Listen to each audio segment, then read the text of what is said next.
今日のビデオはいろいろな働き方を紹介したいと思います。En el vídeo de hoy voy a hablar de los distintos tipos de contratos de trabajo que existen en Japón. Vamos a empezar un poco por los que están peor vistos, por así decirlo. Número 1.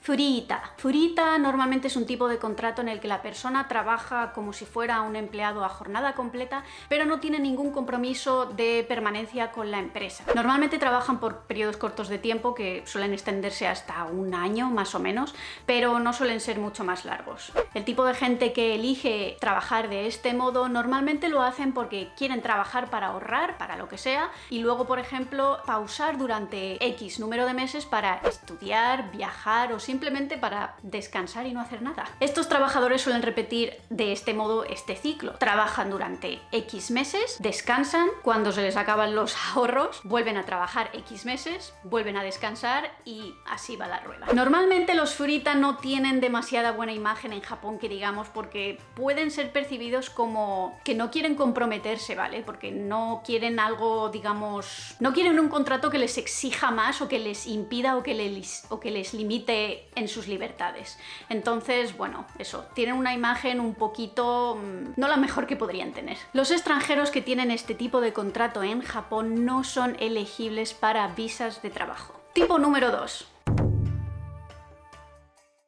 Esto realmente no es un contrato de trabajo, ¿vale? Porque se llama Nito. Es lo que viene a ser la versión japonesa de los ninis. Ni trabajas, ni estudias, ni tampoco estás en ningún tipo de entrenamiento o aprendizaje. Si los furita tenían mala imagen en Japón, los Nito tienen todavía peor imagen y suelen asociarse mucho con los hikikomori. Por supuesto, no hay ningún tipo de visa que puedas conseguir siendo un Nito porque técnicamente no es ningún tipo de contrato de trabajo. Número 3. Pasamos a hablar de los arubaito o baito. La definición estricta de la palabra arubaito o la abreviación baito significa literalmente algo así como trabajos que hacen los estudiantes. De hecho, la palabra creo que viene del alemán, si no me equivoco, y suelen ser trabajos más casuales o flexibles. Obviamente que se adaptan a las necesidades de los estudiantes.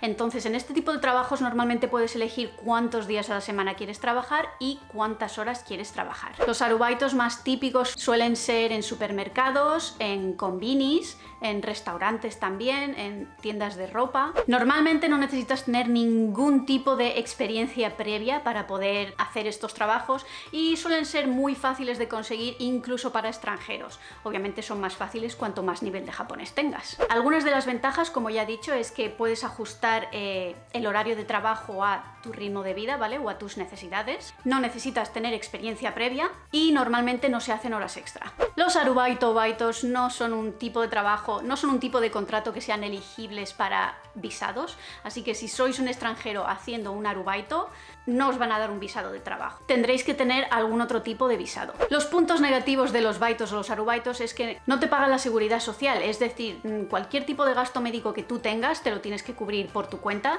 y tampoco te sirve para en el futuro el tema de las pensiones. También en este tipo de trabajos es difícil relativamente subir de puesto y que te den aumentos de sueldo. Siguiente tipo de contrato. Pato. Los pato suena como pato en español, pero no, es pato de part-time en inglés. Suelen ser trabajos que son básicamente igual que los arubaito, tienen los mismos beneficios, tienen las mismas desventajas, pero puedes trabajar, digamos, a jornada completa. Es decir, tú puedes trabajar todos los días y puedes trabajar todas las horas que quieras. Este tipo de trabajos es muy realizado en Japón normalmente por las amas de casa, porque una vez los niños ya se han independizado un poco, ¿vale? Una vez los niños ya son un poco más mayores, pues las amas de casa empiezan a tener, digamos, más tiempo libre y quieren ganar un dinero extra. Entonces, este tipo de trabajos son los que buscan y los que hacen. Pasamos ya a hablar un poco de los trabajos que son así más serios y más formales. Keiyakushain. Este es uno de los tipos de contrato que suele ser más comunes, ¿vale? A la hora de hablar de ya trabajo, digamos, serio y un poco más estable. Dependiendo del tipo de sector en el que trabajes, los Keiyakushain pueden llegar a tener un sueldo bastante decente, pero esto realmente no importa mucho porque en Japón se centran sobre todo en la estabilidad y los Keiyakushain tienen literalmente contratos limitados. Es algo así como contratos temporales, ¿vale? Te hacen un contrato por X periodo de tiempo y una vez se te termina el contrato, se acabó la cosa. Así que debido a esto, este tipo de trabajos tampoco son los más ideales o los que los japoneses desean más, a pesar de que pueden llegar a ganar bastante dinero. Puntos buenos es que este tipo de contratos los puedes combinar con otros trabajos, es decir, tú puedes estar trabajando en dos tipos de compañías distintas, en dos sitios distintos a la vez. Existe la posibilidad que primero de ser Keiyakushain, luego paséis a ser Shain. Es posible, pero en principio no tengáis esas expectativas. Los puntos malos, como ya he dicho, es que es un contrato temporal, que una vez se cancela se ha terminado en la mayoría de los casos, y debido a esto no hay ninguna garantía de que puedas pasar a ser un empleado a jornada completa contratado ya de forma indefinida. Este tipo de contrato, sin embargo, sí que es elegible para visado de trabajo en el caso de los extranjeros. Pasamos al siguiente. Hakkenshain. Hakkenshain es normalmente un tipo de contrato que va a través de una tercera agencia, digamos, ¿vale? ¿Cómo puedo explicarlo? Este tipo de contratos funcionan básicamente muy parecidos a las agencias de empleo. Las agencias de empleo contratan a los empleados y tú estás trabajando para la compañía que sea, pero lo haces siempre a través de la agencia de empleo. La agencia de empleo es la que te paga y por lo tanto los sueldos no suelen ser muy altos porque obviamente la agencia de trabajo se lleva una buena porción de tu sueldo. Debido a que los sueldos no son tan altos, este tipo de trabajos tampoco son especialmente los más deseables por los japoneses. Pero sin embargo es un método que ha ido aumentando más y más en los últimos años. Y creo que actualmente el 30% de los empleados son Hakkenshain.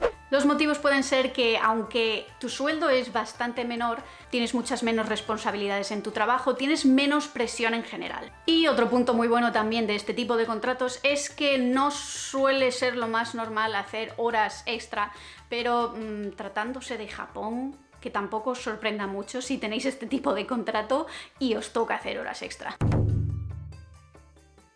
Vamos ahora con el tipo de contrato más deseado tradicionalmente por los japoneses, Seishain. Para conseguir este tipo de trabajos normalmente tienes que pasar por no una, sino varias entrevistas. El tipo de contrato Seishain es básicamente un contrato indefinido. Estás de forma permanente en la empresa, no tienes fecha de expiración, no tienes fecha en la que vaya a terminar tu contrato, sueles tener un sueldo decente, tienes posibilidades de recibir promociones laborales, tienes posibilidades de recibir aumentos en tu sueldo, también recibes bonus y lo más normal del mundo, si no correr en la otra dirección, es que te paguen también la seguridad social y la pensión. Como ya he dicho, este tipo de contratos es tradicionalmente el más deseado porque también es el más estable, pero tiene también sus cosas malas, obviamente. Son normalmente trabajos mucho más serios, mucho más estrictos, con mucha más carga de responsabilidad.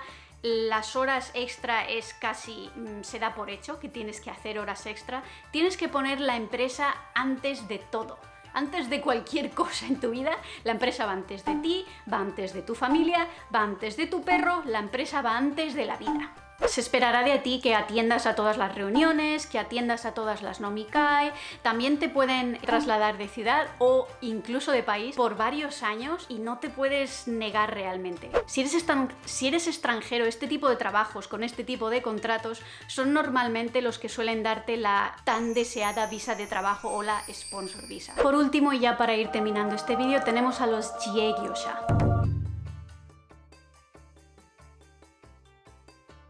Los Jie-gyosha son básicamente freelance o autoempleados. Este tipo de trabajo suele ser bastante difícil en Japón porque hay una lista de requisitos que necesitas cumplir para poder ser freelance. Entre estos requisitos se encuentra el tener un capital bastante alto. Si eres extranjero sí que puedes conseguir un visado siendo freelance, ¿vale? Pero como ya digo, tienes que cumplir todos los requisitos que te piden y no es nada fácil. Por ejemplo, creo que te piden de tener entre 50.000 a 300.000 euros, creo que es más o menos, ¿vale? Solo para poder empezar tu negocio. Te piden también tener una localización física, es decir, una oficina, y creo que te piden también que tengas empleados que sean japoneses, creo que son mínimo 2, no lo tengo muy claro, pero te piden un número mínimo de empleados japoneses. Así que bueno, aunque es posible conseguir un visado de este modo, ya digo que no es ni mucho menos el camino más fácil. Y hasta aquí el vídeo de hoy, espero que os haya gustado, que entendáis un poquito mejor los diferentes tipos de contrato que existen en Japón